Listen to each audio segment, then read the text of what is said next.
ಸಹಕಾರ.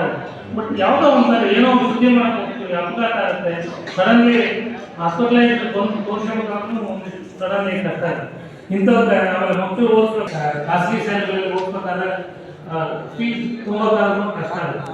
ಅದಕ್ಕೆ ನಾವು ಜಿಲ್ಲಾಧಿಕಾರಿಗಳಿಗೆ ಮನವಿ ಇತ್ತು, ನಾವೆಲ್ಲ ಹೇಳ್ತಾ ಇದ್ದೀವಿ ನಮ್ಮೆಲ್ಲ ಗಣ್ಯರಿಗೆ, ನಮ್ಮ ಪತ್ರಕರ್ತರ ಮಕ್ಕಳಿಗೆ ಖಾಸಗಿ ಶಾಲೆಗೆ ಏನಿದೆ ಒಂದು 50% ಪೂರ್ತಿ ಫೀ ಕೊಡಂತ ಕೇಳಲ್ಲ. ಯಾಕಂದ್ರೆ ಅವರು ಶಾಲೆ ನಿರ್ವಹಣೆ ಮಾಡಬೇಕಂತ ಶೇಕಡ 50% ಮಾಡೋಣ ಅಂತೇಳಿ ನಮ್ಮ ರಾಜ್ಯಾಧ್ಯಕ್ಷರ ಮೇಲೆ ಒತ್ತಾಯ, ಅವ್ರು ಯಾವ ಕಡೆಯಿಂದ ಡೈರೆಕ್ಷನ್ ಕೊಡಿಸ್ಬೇಕು ಅದು ಕೊಡಿಸ್ತಾರೆ ಅಂತ ಹೇಳ್ತೀನಿ. ಮೂರನೇದಾಗಿ ನಾವು ಎಲ್ಲ ಕಡೆ ಬಹುತೇಕ ಜಿಲ್ಲೆಗಳಲ್ಲಿ ಪತ್ರಕರ್ತರ ಕ್ಷೇಮಾಭಿವೃದ್ಧಿ ನಿಧಿ ಅಂತೇಳಿ ಇದೆ. ಆ ಕ್ಷೇಮಾಭಿವೃದ್ಧಿನಲ್ಲಿ ಇಳುವರಿ ಇರುತ್ತೆ. ಅದರಿಂದ ಬರ್ತಕ್ಕಂಥ ಒಂದು ಇಂಟ್ರೆಸ್ಟ್ ಇಂದ ನಾವು ಪತ್ರಕರ್ತರ ಮಕ್ಕಳಿಗೆ ಹೆಚ್ಚು ಅಂಕ ತಂದಂಥ ಮಕ್ಕಳಿಗೆ ಸನ್ಮಾನ ಮಾಡೋದು, ಯಾರಾದರೂ ಸಡನ್ಲಿ ಅನಾರೋಗ್ಯಕ್ಕೀಡಾದರೆ ಪತ್ರಕರ್ತರಿಗೆ ನೆರವು ಮಾಡೋದು, ನಮ್ಮ ಸಾಂಸ್ಕೃತಿಕ ಕಾರ್ಯಕ್ರಮ ಏನಾದರೂ ಮಕ್ಕಳಿಗೆ ನೆರವಾಗುತ್ತೆ ಅಂತ ಒಂದು ಇಲ್ಲಿ ಇದುವರೆಗೆ ನಮ್ಮ ಪತ್ರಕರ್ತರ ಸಂಘದಲ್ಲಿ ಒಂದು ಅಕೌಂಟ್ ಇರಲಿಲ್ಲ. ಕಳೆದ ನಾವು ಒಂದು ಅಕೌಂಟ್ ಮಾಡಿಸಿದ್ವಿ ರವಿ, ನಾವು ಇದ್ದ, ಬಟ್ ಅದು 0 ಬ್ಯಾಲೆನ್ಸ್ ಇದೆ. ಅದಕ್ಕೆ ಇವತ್ತು ದುಡ್ಡು ಹಾಕಿದ್ರೆ 16,000 ರೂಪಾಯಿ ಕಟ್ಟಾಗ್ತಂತ ಹೇಳಿದ್ರು. ಆ ಪರಿಸ್ಥಿತಿ ಆಗಿದೆ. ನಾವು ಒಂದು ಕ್ಷೇಮಾಭಿವೃದ್ಧಿ ನಿಧಿ ಅಂತ ಮಾಡ್ತೀವಿ. ಅದಕ್ಕೆ ಯಾರಾದರೂ ಕೊಡುಗೆ ದಾನಗಳಿಂದ ನಾವು ಮಾಡಿದ್ರೆ, ನಾವು ಹಿಡಿದುಕೊಂಡಿದ್ರೆ ಅದರಿಂದ ನಮ್ಮ ಪತ್ರಕರ್ತರ ಸಂಕಷ್ಟ ಇದ್ದಷ್ಟು ಕೊಟ್ಟಿದ್ದೀವಿ. ನಿಷ್ಪಕ್ಷ ಅಥವಾ ನನ್ನ ಸ್ವಲ್ಪ ಕನ್ನಡದಲ್ಲಿ ನಾವು ಹಂಗೆ ನೀವು ಅನ್ಬಯಾಸ್ಡ್ ರಿಪೋರ್ಟಿಂಗ್ ಮಾಡ್ಬೇಕಂತ ನಮ್ಗೆಲ್ಲರ ಹತ್ರ ನನಗೆ ಮನವಿ ಇತ್ತು. ನಂದು ಇಷ್ಟೇ ಸ್ಪೀಚ್ ಮುಗೀತು. ಬಟ್ ನಿಮ್ಮ ರಾಜ್ಯಾಧ್ಯಕ್ಷರು ಶಿವಾನಂದ್ ಅವರ ಹತ್ರ ನಾನು ಒಂದು ಅದಕ್ಕೇನಂತಾರೆ ಪ್ರೀತಿ ಇದೆ, ಒಂದು ಮಾತು ಹೇಳ್ಬೇಕು ಅವ್ರಿಗೆ. ಕಾರ್ಯಕಾರಿ ಸಮಿತಿ ಸದಸ್ಯರಾಗಿರ್ತಕ್ಕಂಥ ಉಲ್ಗಣ್ಣ ಅವರು, ಕಾರ್ಯಕಾರಿ ಸಮಿತಿ ಸದಸ್ಯರಾದ ಶಿವ ಅವರು,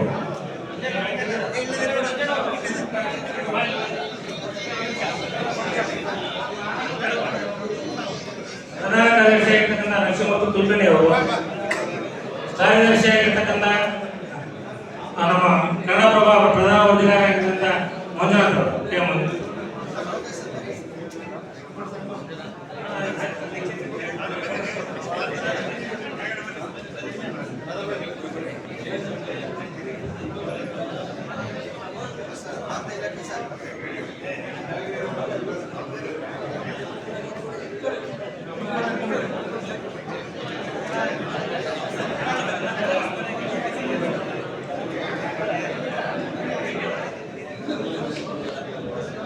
ನಮ್ಮ ರಾಜ್ಯಾಧ್ಯಕ್ಷರಾದ ಶಿವಾನಂದ ಗೌರವ ಸರ್ ಅವರು, ಆಮೇಲೆ ರಾಜ್ಯ ಪ್ರಧಾನ ಕಾರ್ಯದರ್ಶಿ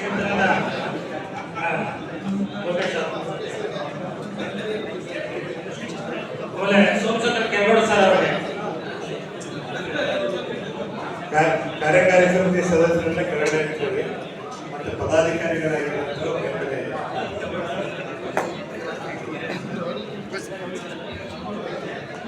ಕಾರ್ಯಕಾರಿ ಸಮಿತಿ ಸದಸ್ಯರು ಕೆಳಗಡೆ ನಿಂತ್ಕೊಳ್ಳಿ. ಪದಾಧಿಕಾರಿ ಪತ್ರಕರ್ತರ ಸಂಘದ 2025-28ನೇ ಸಾಲಿಗೆ ನಡೆದ ಚುನಾವಣೆಯಲ್ಲಿ ನಾನು ಬಳ್ಳಾರಿ ಜಿಲ್ಲಾ ಘಟಕದ ಪದಾಧಿಕಾರಿಯಾಗಿ ಆಯ್ಕೆಗೊಂಡಿರುತ್ತೇನೆ. ಸಂಘದ ಬೈಲಾ ಮತ್ತು ನಿಯಮಾವಳಿಗಳಿಗೆ ಬದ್ಧವಾಗಿ ಕೆಲಸ ಮಾಡಲು ಕಂಕಣಬದ್ಧವಾಗಿದ್ದೇನೆ. ಸಂಘದ ಸದಸ್ಯರ ಹಿತ ಕಾಯಲು ಸಂಘದ ಆಶಯಗಳನ್ನು ಎತ್ತಿ ಹಿಡಿಯುವ ನಿಟ್ಟಿನಲ್ಲಿ ಕಟಿಬದ್ಧವಾಗಿ ಸಮರ್ಪಿಸಿಕೊಳ್ಳುತ್ತೇನೆ. ಯಾವುದೇ ಸಂದರ್ಭದಲ್ಲಿ ಸಂಘ ವಿರೋಧಿ ಚಟುವಟಿಕೆ ಮಾಡುವುದಿಲ್ಲ. ಸಂಘದ ಒಗ್ಗಟ್ಟು ಕಾಪಾಡಿಕೊಂಡು ಸದಸ್ಯರ ಹಿತ ಕಾಯುವ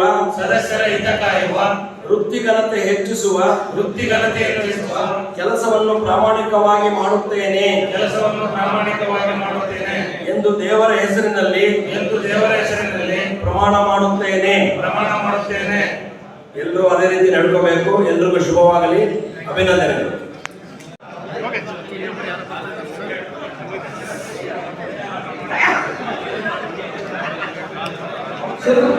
ಈ ಮಾನವ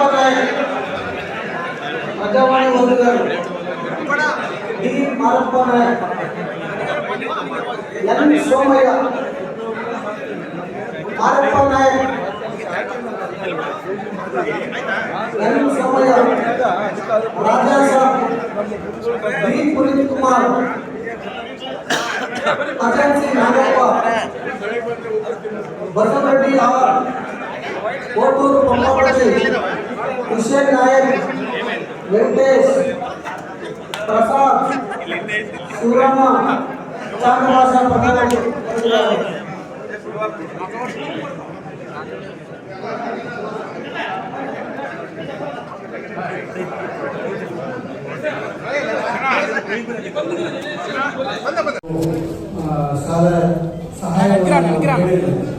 ಇತ್ತೀಚಿನ ದಿನಗಳಲ್ಲಿ ಯಾವುದೇ ರೀತಿಯ ಸಹಾಯ ಸಂದರ್ಭಗಳಿಗೆ ನಮ್ಮ ಇಲ್ಲಿಯ ಯಾರೇ ಶಾಸಕರಾದರೂ ಕೂಡ ಸ್ಪಂದಿಸುವ ಮೂಲಕ ಪತ್ರಕರ್ತರ ಹಿತಗಳನ್ನು ಕಾಯುವಂತಹ ಕೆಲಸ ಮಾಡಿದ್ದಾರೆ.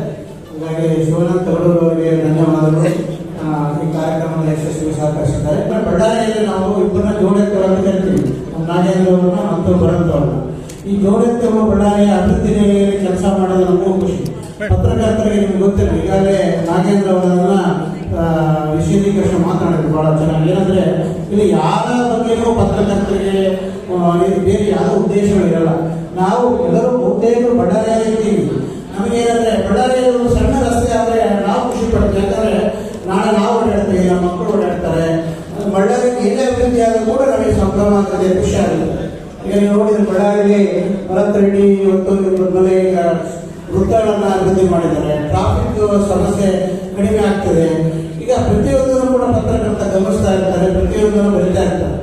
ಏನು ಹೇಳ್ತೀವಿ ನಾವು ಅಂತ ಹೇಳಿದ್ರೆ, ಯಾವುದೇ ರೀತಿಯ ಶಾಸಕರಾಗಿ ಯಾವುದೇ ಜನಪ್ರತಿನಿಧಿಗಳ ತಿದ್ದಿಕೊಳ್ಳಿ, ಇವ್ರು ನಮ್ಮವರು ಇವ್ರು ತಿದ್ಕೊಂಡ್ರೆ ಮತ್ತೆ ಬೆಳೀತಾರೆ ಎಂಬ ಆಶಯದಿಂದ ನಾವು ಏನಾದರೂ ಸುದ್ದಿಗಳನ್ನು ಮಾಡಿದಾಗ ನಮ್ಮ ಬಳ್ಳಾರಿಯಲ್ಲಿ ಯಾವ ಶಾಸಕರು ಕೂಡ ಬೇಜಾರಾಗಿಲ್ಲ, ಸಿಟ್ಟಾಗಿಲ್ಲ. ಅವರೆಲ್ಲರೂ ಕೂಡ ಇಲ್ಲ ಏನು ಮಾಡಿದ್ರೆ ನಮ್ಮ ಒಳಿತಿಗಾಗಿ ಮಾಡಿದ್ರೆ ಎಂಬ ಮನಸ್ಸಿನಲ್ಲಿರುವಂಥ ಶಾಸಕರು ನಮ್ಮ ಬಳ್ಳಾರಿಯಲ್ಲಿದ್ದಾರೆ. ಹಾಗಾಗಿ ಈ ಬಳ್ಳಾರಿಯ ಶಾಸಕರು ಅದರಲ್ಲಿ ಇಬ್ಬರಿಗೂ ಕೂಡ ಜೋಡೆತ್ತುಗಳು ಅಂತ ಹೇಳ್ತೀವಿ, ಅಭಿವೃದ್ಧಿಯ ಜೋಡೆತ್ತುಗಳು, ಇವರಿಬ್ಬರಿಗೂ ಕೂಡ ನಾವು ಯಾವತ್ತಿಗೂ ಕೂಡ ನಾವು ಅನಂತ ಧನ್ಯವಾದಗಳನ್ನು ತಿಳಿಸ್ತೀವಿ. ಪ್ರತಿ ಕಾರ್ಯಕ್ರಮದಲ್ಲಿ ಕೂಡ ನಾಗೇಂದ್ರ ಅವರು ಬಂದಾಗ ಒಂದೇ ಮಾತಾಡ್ತಾರೆ, ಪತ್ರಕರ್ತರು ಯಾವುದೇ ಕಷ್ಟ ಅಥವಾ ಸುಖ ಎರಡರಲ್ಲಿ ನಾನು ಭಾಗಿಯಾಗಿರ್ತೀನಿ, ನಿಮ್ಮ ಜೊತೆ ಇರ್ತೀನಿ ಅಂತ ಕೊನೆಗೆ ಈ ಪದ ಯಾವತ್ತೂ ಹೇಳ್ತಿರ್ತಾರೆ. ನಮ್ಗೆ ಅದೇ ಖುಷಿ. ಏನಂತ ಹೇಳಿದ್ರೆ, ನಾವು ಯಾವುದೇ ರೀತಿ ಕೆಲಸ ಮಾಡೋ ಸಂದರ್ಭದಲ್ಲಿ ಗೊತ್ತಿರಲಿ, ಬಹಳಷ್ಟು ಜನಕ್ಕೆ ಪತ್ರಕರ್ತರಲ್ಲಿ ಬಹಳ ಸೌಕರ್ಯಗಳಿರುವಂತಹ ಅಂತ ಹೇಳಿರ್ತೀವಿ. ನಮ್ಗೆ ಗೊತ್ತಿಲ್ಲ, ನಮ್ಮ ಸಂಬಳಗಳು ಇಳಿ ಹೋಗ್ತವೆ. ನಾವು ಸರ್ಕಾರ ಎಷ್ಟು ಹಿರಿಯರು ಜನ ಒದ್ದಾಡ್ತಾ ಇದ್ದೀವಿ ಅಂತಂದ್ರೆ ಅದು ನೈಜವಾಗಿ ದಿನವಿಡೀ ಉಳಿಯುವಂಥ ಪತ್ರಕರ್ತರಿಗೆ ಮಾತ್ರ ಸಂಕಷ್ಟ ಗೊತ್ತಿರ್ತದೆ, ಹೊರಗಡೆ ಗೊತ್ತಿರಲ್ಲ. ಬಟ್ ಈ ರೀತಿಯ ಕಷ್ಟಗಳಲ್ಲಿ ಕೆಲಸ ಮಾಡುವಂಥ ಪತ್ರಕರ್ತರ ಜೊತೆ ನಾವು ಇರ್ತೀವಿ ಅಂದಾಗ ಮನುಷ್ಯನಿಗೆ ಏನೋ ಒಂದು ಸ್ಥೈರ್ಯ ಬರ್ತದೆ. ಹೌದು, ನಮ್ಮ ಜೊತೆ ನಮ್ಮ ಜನ ಇದ್ದಾರೆ, ಜನಪ್ರತಿನಿಧಿಗಳಿದ್ದಾರೆ, ಸಮಾಜಮುಖಿ ಸಂಘಟನೆಗಳಿದ್ದಾವೆ ಅಂದರೆ ನಮಗೂ ಖುಷಿ ಆಗುತ್ತೆ. ಈ ಹಿನ್ನೆಲೆಯಲ್ಲಿ ಈ ಕಾರ್ಯಕ್ರಮದ ಮುಖ್ಯ ಅತಿಥಿಯಾಗಿ ಆಗಮಿಸಿರುವಂಥ ಯುವ ಶಾಸಕ ನಾರಾ ಭರತ್ ರೆಡ್ಡಿ ಅವರು ಈ ಕಾರ್ಯಕ್ರಮವನ್ನು ಉದ್ದೇಶಿಸಿ ಮಾತನಾಡಬೇಕು ಅಂತೇಳಿ ಅವರಿಗೆ ಮನವಿ ಮಾಡ್ತೀನಿ. ನಾರಾ ಭರತ್ ರೆಡ್ಡಿ ಅವರು.